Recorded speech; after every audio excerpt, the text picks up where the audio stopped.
2014 में पहली बार लोकसभा का चुनाव जीतकर सदन में पहुंचे चिराग पासवान का नाम भले ही उनके पिता रामविलास पासवान से जुड़ा हो, लेकिन चिराग पासवान का राजनीतिक जीवन संघर्षों से भरा रहा।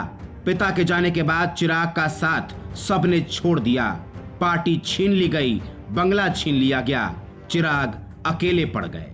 लेकिन हर लंबे अंधेरे के बाद उजाले वाली कहावत सच निकली और चिराग पासवान देखते ही देखते बिहार में स्टार नेता बन गए। असर इतना हुआ कि नीतीश कुमार को चिराग से पंगा लेना महंगा पड़ गया और 2020 के विधानसभा चुनाव में नीतीश कुमार की पार्टी जेडीयू को भारी नुकसान उठाना पड़ गया।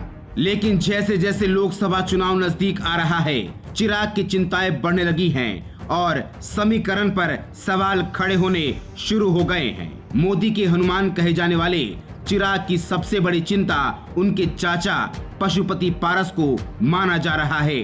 दोनों चाचा भतीजा एनडीए में रहने के बावजूद एक दूसरे के लिए सबसे बड़ी चुनौती बने हुए हैं।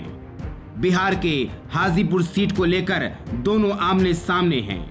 पशुपति पारस हाजीपुर से चुनाव लड़ने को अपना अधिकार बता रहे हैं, साथ ही चिराग पासवान के उस दावे को भी खारिज कर रहे हैं जिसमें वो अपनी मां को हाजीपुर से चुनावी मैदान में उतारने की बात कह रहे थे।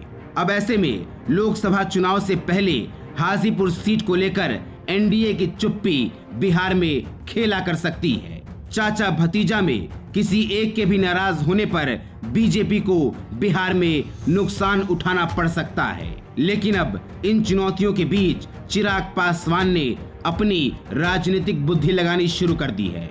रामविलास पासवान के नक्शे कदम पर चलने वाले चिराग अब बिहार की सियासत को अच्छे से भांप चुके हैं। एक तरफ वैशाली से रघुनाथ पांडे की पुत्रवधू विनीता विजय को लोकसभा चुनाव से एंड वक्त पर अपनी पार्टी की सदस्यता दिलाने से लेकर हाजीपुर से अपनी मां को चुनाव लड़वाने की बात कहकर हल्ला मचा चुके हैं। लेकिन चिराग की समस्या खत्म नहीं हुई।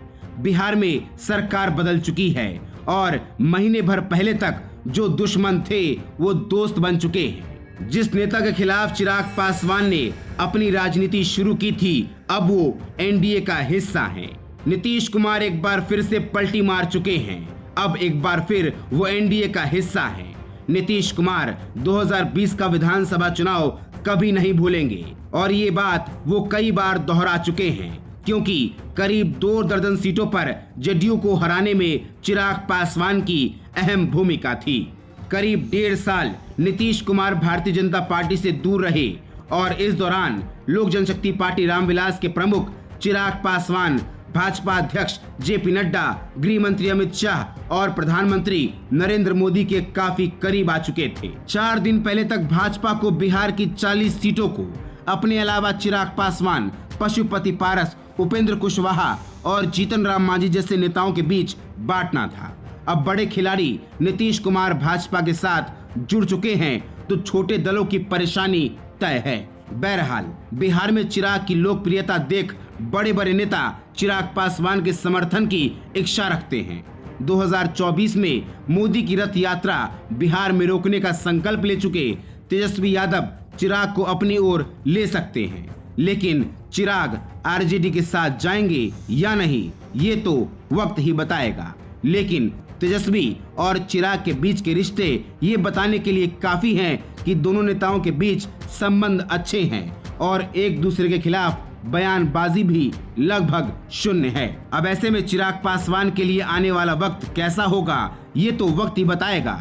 लेकिन खराब समय में जिस तरह की लोकप्रियता और समर्थन चिराग को जनता ने दिया है, चिराग उसे कभी नहीं भूलेंगे।